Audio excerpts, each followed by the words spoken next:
Students, best of all you. आज हम आपको टिश्यू सिस्टम के बारे में आपको समझाएंगे। पहले मैंने आपको बताया था कि टिश्यू क्या होते हैं, कितनी तरह के टिश्यू होते हैं। आज मैं बताऊंगा कि टिश्यू का डिवाइडेशन यानी कि विभाजन।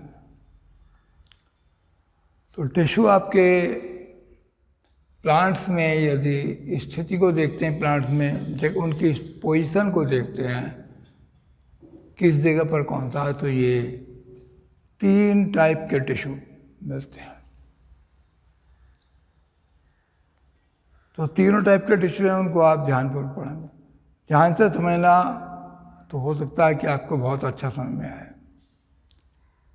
PDF में तो इसका लिंक मिल ही जाएगा, क्वेश्चन मिल जाएंगे, लेकिन पहले जो अच्छा जितना समझ लोगे वो ज़्यादा अच्छा होगा यहाँ पर। तो ये टिश्यू को हम इस तरह से पोजीशन के हिसाब को देखते हैं, तो 3 पार्ट में बांटते हैं। पहले टिश्यू सिस्टम है वो होता, उसको बोलते हैं हम, सबसे पहला टिश्यू सिस्टम का वो होता है एपिडर्मल टिश्यू सिस्टम। सबसे पहला epidermal, first of all epidermis,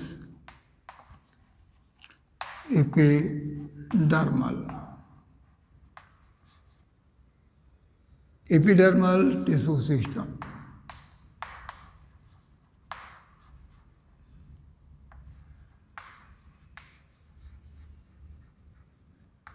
तो आप इसको समझें, एपिडर्मल टिश्यू सिस्टम क्या है। ये जो टिश्यू होते हैं, ये प्लांट्स के जो ऑर्गन्स हैं उनके सबसे बाहर की ओर होते हैं, आउटर लेयर बनाते हैं।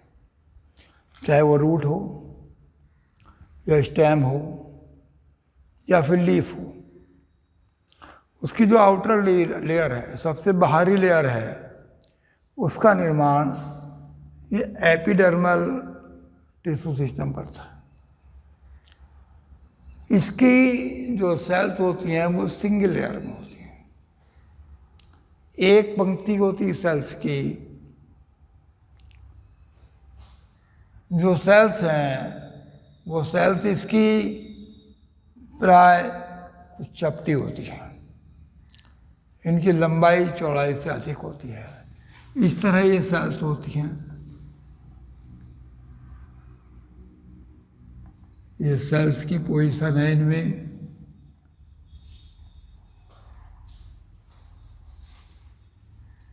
बाहरी लेयर जो बना रही है ये एपिडर्मिस कहलाती है, तो इसलिए इसको हम एपिडर्मल टिश्यू कहते। तो ये अधिकांशतः सिंगल लेयर है और सेल्स आपस में क्या होती हैं, एक दूसरे से सटी हुई होती हैं, भिड़ी हुई होती हैं। इनके बीच बीच में इंटरसेलुलर स्पेस नहीं होती, जगह खाली नहीं होती। एक सेल से दूसरी सेल मिली, तीसरी सेल मिली, चौथी सेल मिली, तो ये लगातार यानी कि रेगुलर आपस में एक दूसरे से जुड़ी हुई हैं। अब इन सेल्स में जीवित हैं, लेकिन साइटोप्लाज्म की मात्रा कुछ कम होती है। साइटोप्लाज्म किनारे किनारे होता है, ये साइटोप्लाज्म है, वैक्यूल्स होंगे। बीच में एक बड़ी वैक्यूल होती है, ये वैक्यूल हो जाती है।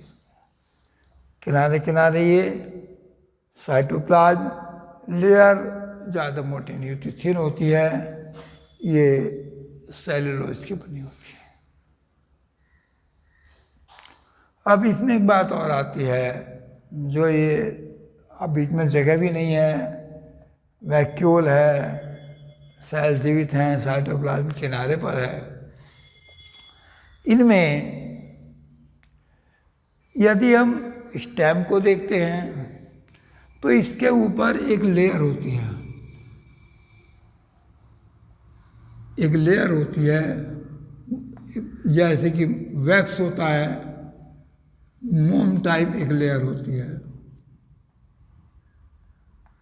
ये लेयर क्यूटिकल कहलाती है। इसके ऊपर एक लेयर है, ये लेयर होती है क्यूटिकल।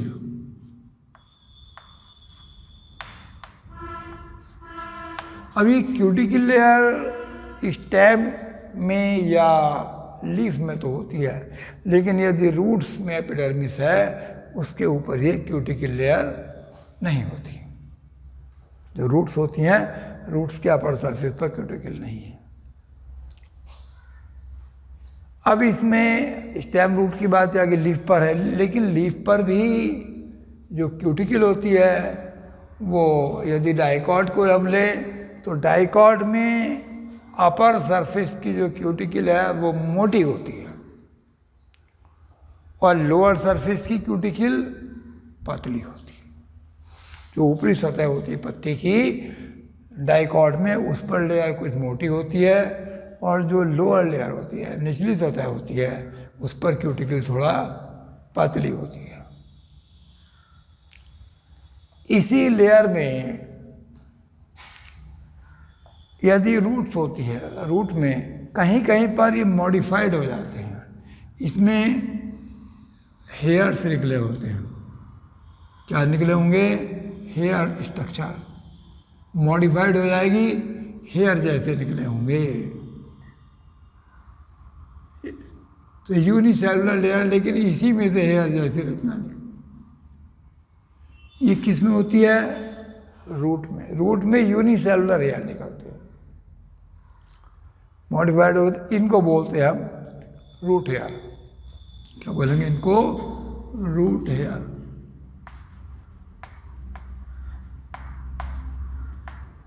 यानी कि मूल रूप, ये पानी, जमीन से पानी और खनिज लवणों का अवशोषण करेंगे, रूट हेयर। तो रूट पर है, हम स्टेम को देखते हैं तो स्टेम पर इनकी जो स्थिति होती है, जो मोनोकॉट है उस पर तो ये होते नहीं हैं, लेकिन डाइकॉट पर ये स्टेम पर भी होते हैं। डाइकॉट के स्टेम पर भी होंगे, तो ये वहाँ पर यूनिसेलुलर तो कम होते हैं, ज़्यादातर मल्टी सेलुलर होते हैं और ब्रांच हो सकते हैं, अनब्रांच हो सकते हैं। मल्टी सेलुलर होंगे, जो हेयर्स बाहर से निकलेंगे, तो ये ब्रांच या अनब्रांच हो सकते हैं। इनको हम बोलते हैं ट्राइकोम्स।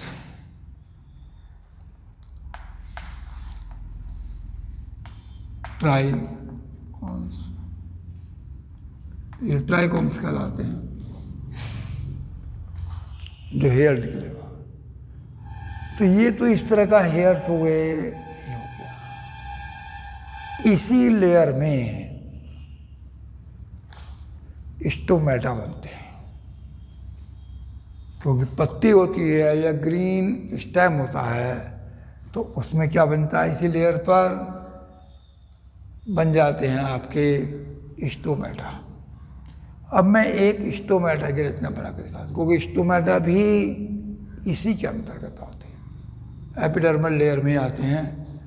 तो स्टोमेटा की रचना देखें। एक ये स्टोमेटा आपका दो टाइप में स्टोमेटा मिलते हैं, घास कुल के अलग और बाकी प्लांट के अलग। ये अदर प्लांट का है, एक तरफ घास कुल का बना है। स्टोमेटा हमेशा दो सेल का मिलकर बना हुआ है। स्टोमेटा की दो सेल होती हैं, ये इसके छिद्र को हम स्टोमेटा बोलते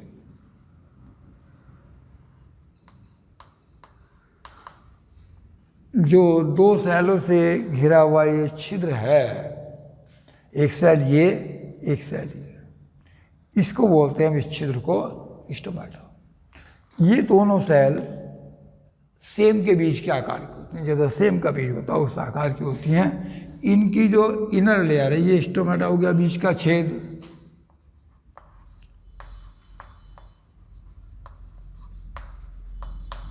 और जिन सेलों से मिलकर बना उनको बोलते हैं हम गार्ड सेल।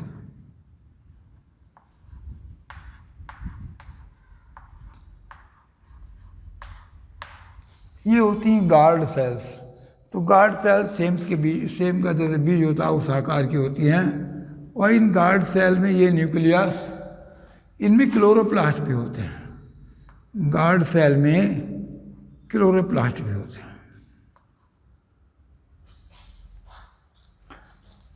स्टार्च कण होते हैं।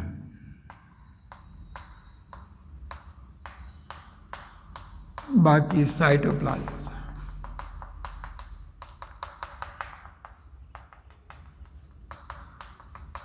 ये इसका न्यूक्लियस है।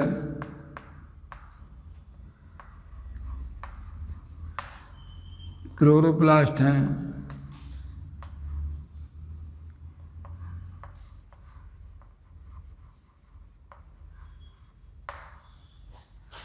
इस तरह का ये गार्ड सेल। वो गार्ड सेल में बाहर की दीवार पतली, फ्लेक्सिबल, अंदर की साइड की दीवार जो दबी हुई साइड है वो मोटी होती है।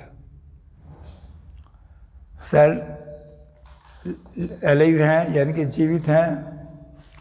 इनके जो आसपास की सेल होती है, इसके जो आसपास की सेल हैं वो कहलाती हैं एक्सेसरी सेल्स या सहायक सेल्स। ये इसकी सहायक सेल्स हैं। जो आसपास की सेल्स हैं वो सहायक, वो भी इनको सपोर्ट करती हैं कार्य करने में इनको सपोर्ट करती हैं। तो ये आपका ये तो स्टोमेटा है जो कि किसका बन है, सामान्य कोशिकाओं में है। घासों के स्टोमेटा कुछ अलग होते हैं। घासों का स्टोमेटा बना देता हूँ, देखेंगे आप। घास के स्टोमेटा में जो ये गार्ड सेल हैं ये डंबल शेप होती हैं। ये सेल्स डंबल शेप होंगी, जैसे डंबल होता है डमरू, इस तरह की ये सेल्स।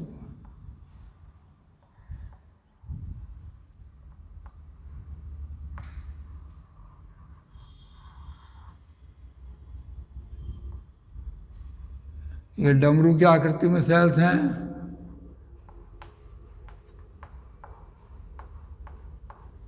ये दोनों इसकी गार्ड सेल हो गई। अंदर से रचना वैसे ही होती है, जैसे न्यूक्लियस भी होगा, क्लोरोप्लास्ट भी होंगे, लेकिन सेल क्या होंगी, वो डंबल शेप होंगी इसकी घासों की। और बाकी की ये सेम के बीच के आकार की होती। तो इस तरह घासों के स्टोमेटा में और बाकी पौधों के स्टोमेटा में ये डिफरेंस आता है। तो ये रहा आपका स्टोमेटा। काम क्या है इनका? स्टोमेटा जो होते हैं ये एक तो ट्रांसपायरेशन करते हैं, यानी कि वाष्पोत्सर्जन की क्रिया करते हैं। जो अतिरिक्त पानी होता है उसको ये वाष्प बनाकर वायुमंडल में मिला देते हैं। एक तो ये काम है ट्रांसपायरेशन का। इससे पौधे को लाभ मिलता है, ठंडा रहता है पौधा। एक काम है गैसों का एक्सचेंज, गैसों का आदान प्रदान, वो भी स्टोमेटा के द्वारा होता है। जैसे कि कार्बन डाइऑक्साइड गैस ग्रहण करनी है फोटोसिंथेसिस के लिए, और ऑक्सीजन जो फोटोसिंथेसिस में बनी वो बाहर निकालनी है। तो ये ऑक्सीजन इसी स्टोमेटा से बाहर निकलेगी। कार्बन डाइऑक्साइड स्टोमेटा के द्वारा ही अंदर ले जाएगी। तो स्टोमेटा प्राय दिन के समय ज़्यादातर खुलते हैं और रात में बंद हो जाते हैं। लेकिन कुछ अपवाद भी हैं, कुछ पौधों के स्टोमेटा रात को भी खुलते हैं। ये अधिकांशतः क्या होते हैं, दिन में स्टोमेटा खुलते हैं, रात को बंद होते हैं। तो ये आपके जो थे ये हैं एपिडर्मल टिश्यू, जो एपिडर्मिस में जो सिस्टम मिलता है टिश्यूज का, वो ये टिश्यू सिस्टम है। दूसरा होता है ग्राउंड टिश्यू या फंडामेंटल टिश्यू, इसको हम ग्राउंड टिश्यू बोलेंगे, दूसरे वाले को ग्राउंड टिश्यू या फंडामेंटल टिश्यू। तो अब ध्यान देंगे, अगला वाला आपका आता है ग्राउंड टिश्यू।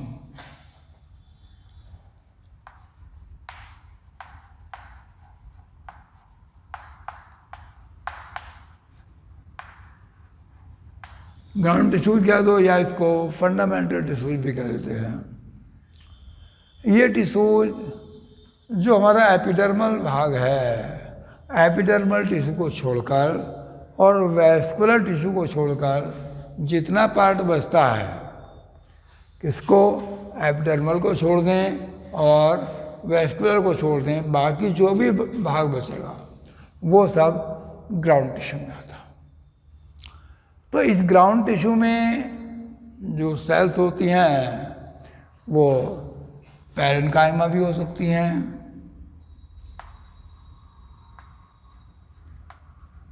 पैरेन्काइमा, कॉलनकाइमा भी हो सकती हैं,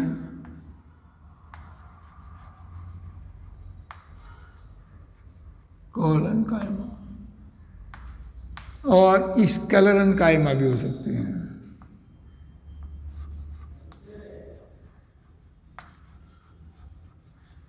इसमें तीनों तरह की सेल हो सकती हैं ग्राउंड टिश्यू में, चाहे वो पैरेन्काइमा हो, कॉलनकाइमा हो या स्क्लेरेन्काइमा हो। पैरेन्काइमा होगी तो वो भोजन का संग्रह करेगी, कॉलनकाइमा ये आंतरिक शक्ति देगी, और स्क्लेरेन्काइमा भी सपोर्टिंग, ये भी यांत्रिक शक्ति देने का काम। तो जो पैरेन्काइमा है वो ज़्यादातर कॉर्टेक्स में मिलती है। कॉर्टेक्स की जो सेल हैं वो पैरेन्काइमा होती हैं, और कॉलनकाइमा जो सेल्स ये प्राय हाइपोडर्मिस में मिलती हैं। एपिडर्मिस के नीचे की जो सेल्स हैं वो कॉलनकाइमा मिलती हैं, और कभी कभी वहाँ स्क्लेरेन्काइमा सेल्स से मिलती हैं। स्क्लेरेन्काइमा सेल्स आपकी पेरिसाइकिल में मिलती हैं। तो इस तरह ये सेल्स आपकी, इनको मिलाकर ये हमारा ग्राउंड टिश्यू बनता है।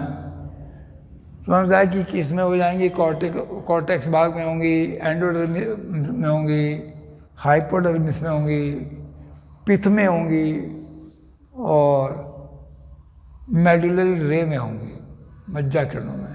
तो ये जो सेल्स बीच का टिश्यू है सारा, इसको हम क्या बोलेंगे, ग्राउंड टिश्यू के नाम से जानते हैं। ये सब हमारा ग्राउंड टिश्यू होता है बाकी पार्ट में।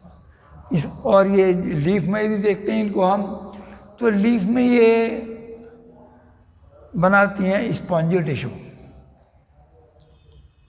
जो ग्राउंड टिश्यू है आपका, लीफ में ये स्पॉन्जी टिश्यू बनाता है, और लीफ की सारी जो सेल्स होती हैं ये जो स्पॉन्जी टिश्यू बनाती हैं वो पैरेन्काइमा होती हैं। पैरेन्काइमा सेल्स होंगी तो ये फोटोसिंथेसिस, क्योंकि अंदर क्लोरोप्लास्ट होगा लीफ में है तो, और ये फोटोसिंथेसिस करेगी। इनमें क्या होता है, इंटरसेलुलर स्पेस होता है, इनमें होता है केवल पैरेन्काइमा में। स्क्लेरेन्काइमा होंगी तब भी इंटरसेलुलर स्पेस नहीं होंगे, कॉलनकाइमा होंगी तब भी इंटरसेलुलर स्पेस नहीं होंगी।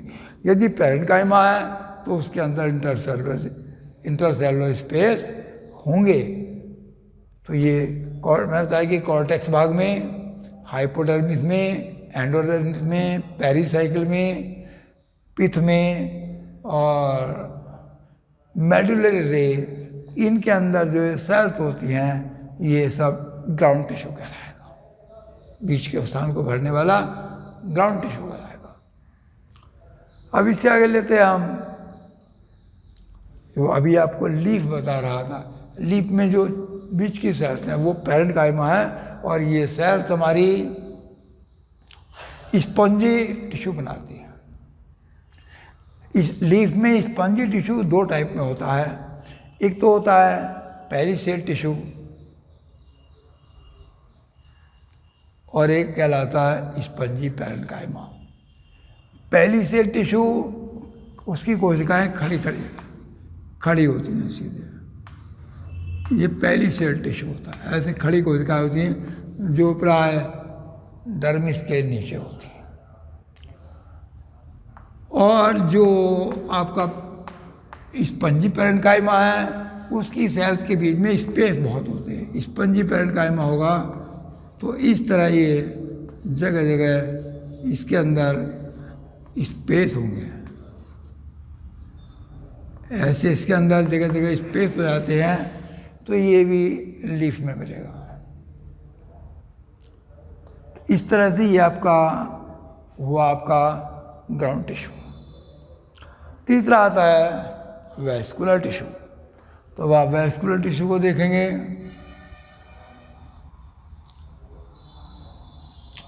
वैस्कुलर टिश्यू यानी कि transporting tissue, vascular tissue.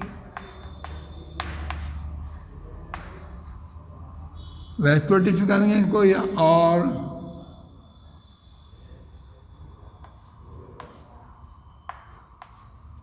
Transporting tissue,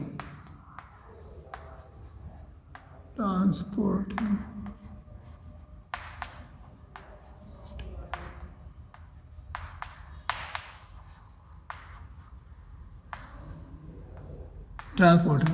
ये ट्रांसपोर्ट का काम करते हैं। तो इसमें मिलाकर क्या होता है, आपके ज़्यादातर जाइलम और फ्लोएम होगा, क्योंकि ट्रांसपोर्ट का काम मैंने पहले बताया था कि जाइलम और फ्लोएम करता है ट्रांसपोर्ट। तो ये जाइलम फ्लोएम मिला के बनता है वैस्कुलर बंडल। तो इसका अर्थ है कि इसमें ट्रांसपोर्टिव टिश्यू में आपका क्या आएगा, वैस्कुलर बंडल आएगा। अब वैस्कुलर बंडल को लेते हैं हम। वैस्कुलर बंडल क्या होते हैं, तो वैस्कुलर बंडल एक प्रकार के ट्रांसपोर्टिंग टिश्यू हैं, और इन टिश्यू में वैस्कुलर बंडल का हमारा टाइप है, या तो ये रेडियल होंगे, या फिर पहले रेडियल बताता हूँ आपको। रेडियल, तो रेडियल में होता है कि जाइलम और फ्लोएम। रेडियल टिश्यू को लें तो जाइलम और फ्लोएम अलग अलग रेडियस पर होंगे, अलग रेडियस पर आ जाएंगे तो ये जाइलम आ जाएंगे।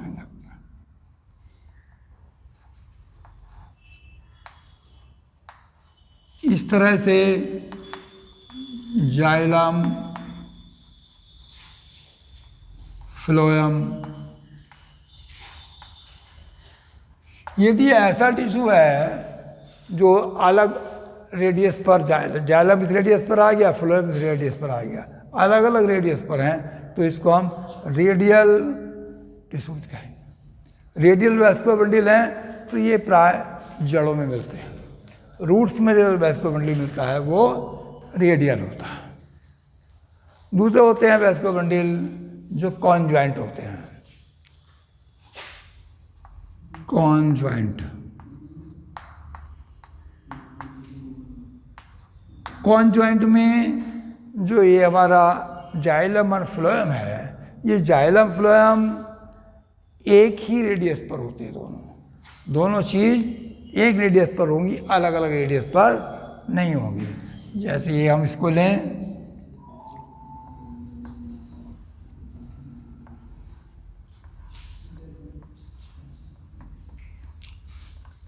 एक और जाइलम, एक और फ्लोएम। मान लो ये आपका फ्लोएम आ गया, तो इधर जाइलम होगा,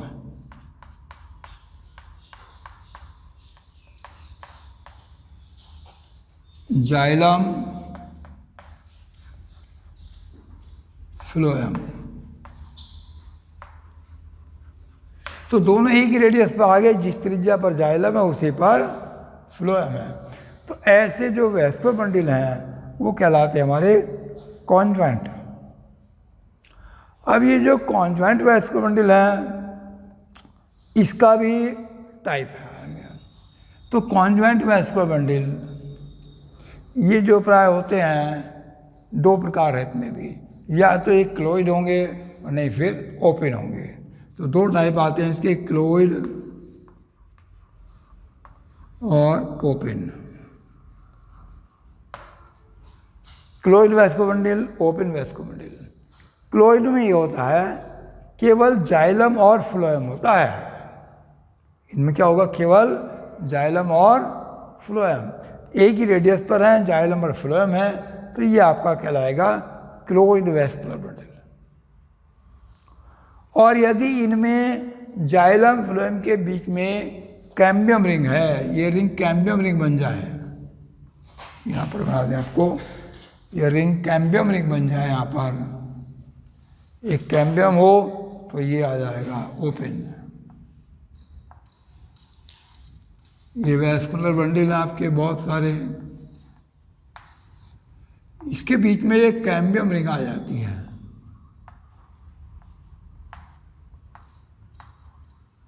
इस बीच में क्या आ गई है, कैम्बियम।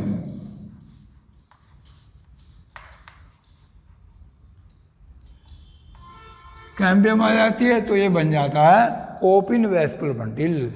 जाइलम फ्लोएम तो दोनों ही हैं, लेकिन इसमें क्या हो, इसके अंदर कैम्बियम रिंग भी उपस्थित होनी चाहिए। कैम्बियम भी उपस्थित, ये पैरेन्काइमल सेल्स होती हैं, विभाजनशील होती हैं, तो ये ओपन हो जाएंगे आपके। तो ओपन जो वैस्कुलर बंडल हैं वो प्राय डाइकॉट स्टेम या डाइकॉट स्टेम में मिलते हैं ये, और ये क्लोज्ड जो मिलेंगे ये मोनोकॉट में मिलेंगे। क्योंकि अब इन्हीं के कारण से ये जो कैम्बियम है, इसी के कारण से सेकेंडरी ग्रोथ होती है, यानी कि तना मोटाई में बढ़ता है। तो मोटाई में तना बढ़ रहा, वो किसमें, ओपन वैस्कुलर बंडल हैं, तो ये मोटाई में बढ़ेगा, और नहीं है तो मोटाई में नहीं बढ़ेगा। तो किसमें होंगे, तने के अंदर जो डाइकॉट स्टेम है उसमें आपके ओपन वैस्कुलर बंडल होते हैं, इसलिए इसकी मोटाई बढ़ती है। तो ये आपका, अब वैसे तो इनका डिटेल काफ़ी बड़ा है, मैं एक मिनट बता देता हूँ, इनका थोड़ा बता देता हूँ कि इनमें स्टील बन जाता है। तो स्टील में क्या होता है, स्टील में यदि हम इसके वैस्कुलर बंडल के साथ, जो वैस्कुलर बंडल है इसके साथ हम पेरिसाइकिल और एंडोडर्मिस को और मिला दें तो ये अब स्टील कहलाएगा। यदि हम पेरिसाइकिल और एंडोडर्मिस को इसके साथ जोड़ दें तो कहलाएगा ये स्टील, अदरवाइज क्या कहलाएंगे, वैस्कुलर बंडल। तो इसका डिटेल तो बहुत बड़ा है, लेकिन आपकी जो एनसीईआरटी बुक है उसमें ज़्यादा इसका वर्णन नहीं दिया हुआ, इसका मतलब ज़्यादा आपका पेपर में आएगा भी नहीं। यदि आपको नीट के हिसाब से पढ़ना है तो उसके लिए आप मिल सकते हैं, उसका भी आपको डिटेल से पढ़ा दिया जाएगा। अब ये आपका टिश्यू सिस्टम कंप्लीट होता है, तब तक के लिए धन्यवाद।